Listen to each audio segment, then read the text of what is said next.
about your team tonight? Obviously, the fight out there was insane. Yeah, I thought our guys were great, man. And I really just, the gauge we had when we played, Texas A&M from a rebounding standpoint, and then played Auburn, and we were a long way away from Auburn when we left there.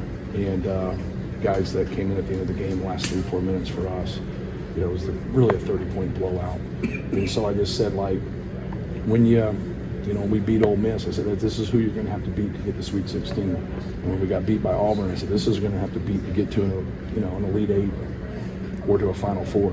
And I said you just have to understand that. And like if you want to get to a Final Four, you got to normally go through a 1 seed.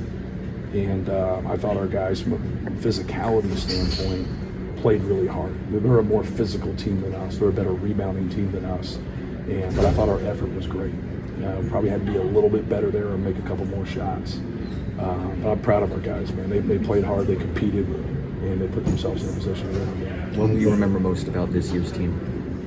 Just staying with it. We obviously, we lost 6 out of 9 there at the end after putting ourselves in a good position. And, we stayed with it. Our schedule was also a little bit tougher at that time. So we didn't make excuses, and we kept plugging. And we knew we had to be really good offensively to help us in other areas.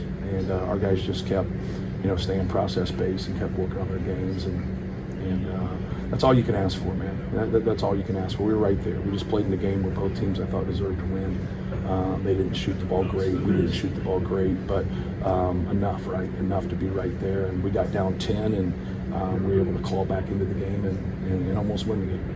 The last play on the out of bounds, is that a miscommunication? Did they have a advantage? They have a play where they run a flare away from it, and we helped to the outer third, and we executed our defense great when Miles got that steal. So you got to come back to it was an unbelievable play, right? And so you got to come back when you help out that outer third, but when you can't help out the other way. And we just jumped out the other way, and then we didn't come back and cover it up. And that's what we had talked about, like what they were running and what they were doing. So just miscommunication, however you want to look at it, but it's just unfortunate, right? You work really hard, and our guys tried to tell them, even though you magnify the last play, but made a lot of great plays in the game. There were a lot of great plays defensively, made a lot of great plays offensively, and it's just unfortunate it came down to that. You have the one senior, he was National Player of the Year. He was Lance, Mason, Ethan, all these guys who were part of the the winningest class ever, and you're one play away from knocking out the number 1 seed. Yeah. That's going to be a good sign for theoretically all the guys that could come back. Yeah, no question. And that's what you want. You want to keep going through battles, and you want to win them. We put ourselves in a great position, and one play at the end there, it's hard to take, but. You want each one of your guys, and obviously it's a different landscape, but you just want each one of your guys to do what's best for them.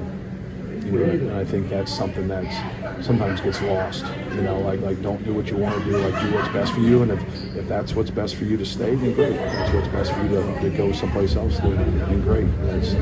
But I know this: we'll have a good team next year, and we'll be competitive. And you just try to learn from some of these tough losses.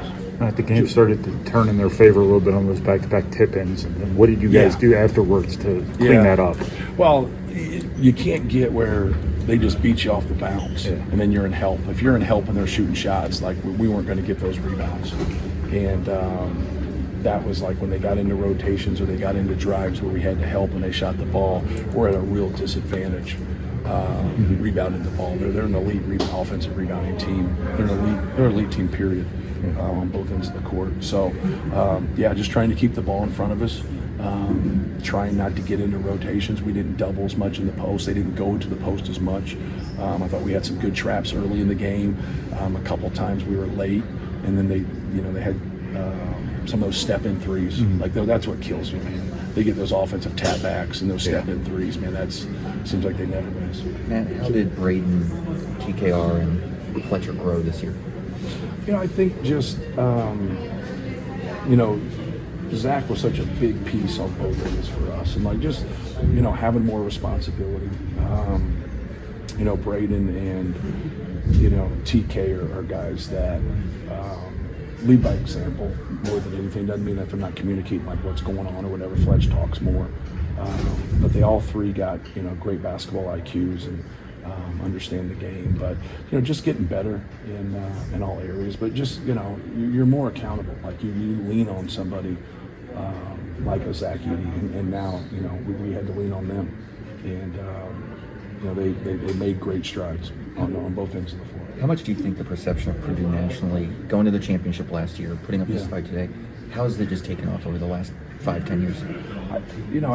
You want to see guys, get better and improve. So, like, you look at our young guys that are freshmen to where they, played at the end of the year. And it's harder for them, especially the guys that don't play as much or the guys that come off the bench. But, you see guys going from their freshman to sophomore year and making strides and making improvements. So I think that's what you have to look at. Like, do your players get better? Do they develop? Do they improve? And sometimes it's hard when you're maybe not in the role that you quite want to be.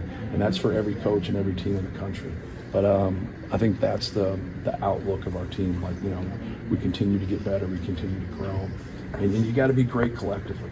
And I thought today we were great collectively, and not perfect, but that's what you want. You just want to keep getting better and improving your program. And because ultimately, like, we don't need to go out and get like a different player. Like, we just need to keep getting the same guys with the same character and the same makeup that we've been getting. We do need more physicality. That's what we need. And that's not their fault. That's my fault. We need to have a more physical team, and hopefully that's what we're doing. So what's your process? I'm sorry. What's your process now in terms of when you sit down with your guys? I mean, this is. Yeah, I'll talk with everybody on Sunday or Monday. So I know today's Things got to Saturday. start happening pretty quick nowadays, don't they? Yes, yeah. Normally, you get like 2 weeks off, which they'll get 2 weeks off, but you get that 2 weeks off, and then you kind of like, find your way into talking to each one of your guys at that time. But now it's a lot different. You got to be able to sit down and talk, and some of them might not be there yet. But you just be frank and be honest and kind of talk about the way things are going forward. But if you don't like where you are, like, improve, like, get better.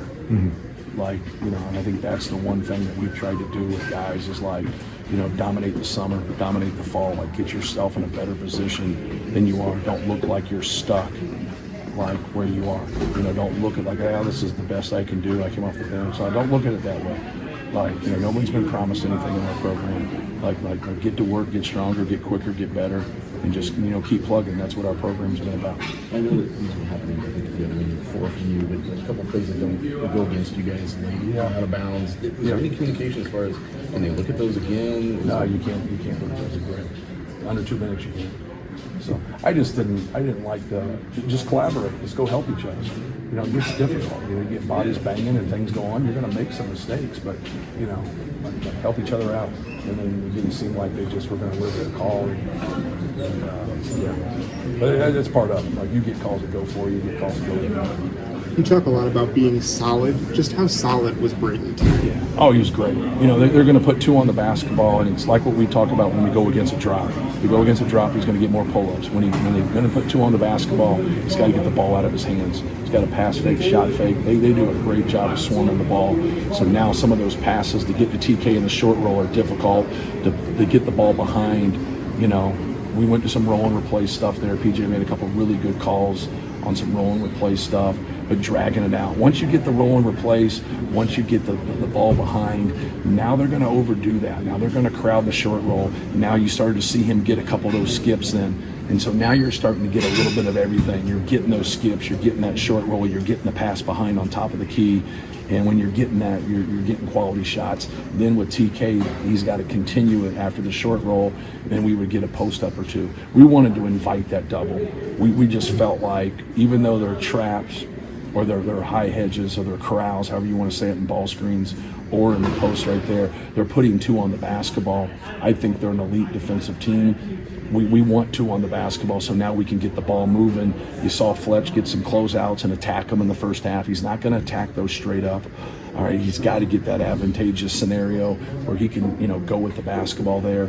Now TK is a great passer. He can dribble around the double team, but get him in those rotations so now we can drive the ball out of closeouts. We can shoot some threes. We can get them in rotation so when shots go up, they don't have great rebound balance. So, like, that's what we were trying to do, and that's a strength for them. But we felt like that was the best way to go about it. We felt like that was the, I know there's a lot of scenarios there, but our guys did a great job. Braden did a great job with that. We had to make a couple more shots. Just how tricky is the position at the 4? You probably want Caleb out there for the size, but you need Caleb in for the spacing.